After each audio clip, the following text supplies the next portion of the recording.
Hey everyone, and welcome back to the channel. Today, we're diving into a classic tale from Vietnam, a story about kindness, perseverance, and how good truly triumphs over evil. Get ready for the enchanting legend of Tam and Cam, a journey that will warm your heart and maybe even make you gasp. Once upon a time, there were two half-sisters, Tam and Cam. Tam was pure of heart, gentle, and hardworking, while Cam, well, she was a bit more on the lazy side. After Tam's father passed away too soon, she found herself living with her stepmother, who was also Cam's mother. Now, this stepmother adored Cam, spoiling her endlessly, but made poor Tam do all the chores all the time. Can you imagine? One sunny day, the stepmother, in a rare moment of generosity, told the girls to go catch fish, promising a special reward for whoever brought back the most. Tam, as always, worked diligently, her basket soon brimming with fish. Cam, however, just played around, catching absolutely nothing. Seeing Tam's full basket, Cam got a sneaky idea.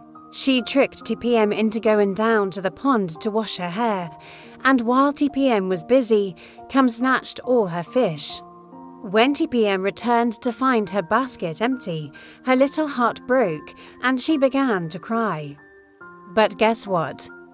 A magical moment happened. The Buddha himself appeared, comforting Tam and telling her not to despair. He pointed to one tiny carp left in her basket, telling her to care for it. So, every day, Tam would secretly bring rice to the well to feed her little fish friend. The stepmother, noticing Tam's strange disappearances, sent Cam to follow her. They discovered the secret carp, and in a truly cruel twist, while Tam was sent far away to herd buffalo, the mother and daughter caught the poor carp and ate it. When Tam returned and learned what had happened, her tears flowed once more. Again, the Buddha appeared, guiding her. He told Tam to gather the carp's bones, place them in jars, and bury them under the four corners of her bed. Tam, with her unwavering faith, did just that. Soon after, the king announced a grand festival, open to everyone. Everyone, that is, except Tam. Her stepmother, determined to keep her home, cruelly mixed rice with husks and ordered Tam to sort every single grain. But our dear Tam never gave up hope. The Buddha, ever watchful, sent a flock of sparrows to help her. The little birds pecked away until every grain was sorted. Yet, Tam still had no beautiful clothes for the festival and felt her spirit sink. But wait, the Buddha had one more surprise. He told her to dig up those jars under her bed, and inside, oh, the magic, a stunning dress, exquisite embroidered shoes, a majestic horse, and a saddle, everything she needed to attend the festival like a princess. On her way to the festivities, a tiny mishap occurred. Tam accidentally dropped one of her beautiful shoes. Later, as the king's elephant passed by, it refused to move, its path blocked by Tam's precious shoe stuck in the mud. The king, curious, picked it up and, marveling at its beauty, declared that whoever could fit this unique shoe would become his queen. Many young women tried, but none could wear it, until Tam arrived. With a gentle touch, the shoe fit her perfectly. The king, captivated by her beauty and grace, brought her back to the palace, and she became his beloved queen. Cam and her mother were absolutely furious, seething with jealousy. Sometime later, Tam asked permission to return home for her father's death anniversary. The stepmother, still harboring evil intentions, told her to climb a betel tree to pick some areca nuts. And then, in a heinous act, she secretly cut the tree down, sending Tam plummeting into a pond, where she tragically died. Cam and her mother wasted no time, taking Tam's clothes and making Cam pretend to be the queen. Can you believe the audacity?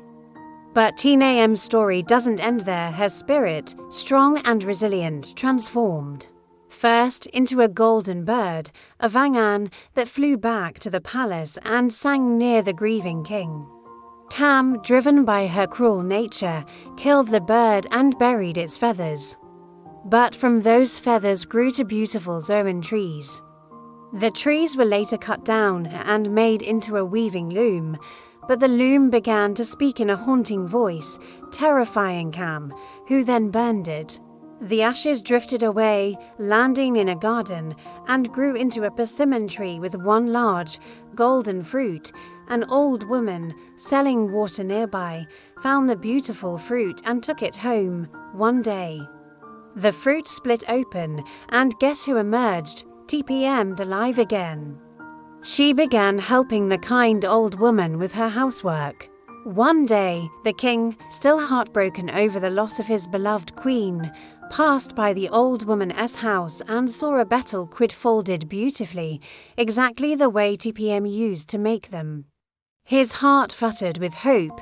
He asked the old woman about it and finally, miraculously, recognized TPM. Overjoyed beyond words, the king brought her back to the palace. After hearing Tam's incredible journey and all the suffering she endured, the king was enraged. He banished Cam and her mother from the kingdom. As soon as they left, a great storm rose, and lightning struck them down, a testament to their evil deeds. From that day forward, TPM and the king lived happily ever after, their love stronger than ever. What an incredible tale, right? It just goes to show that true kindness and perseverance will always win in the end. If you loved this story, make sure to hit that like button. Subscribe for more amazing legends, and let me know in the comments what your favorite part was. Thanks for watching, and I'll see you next time.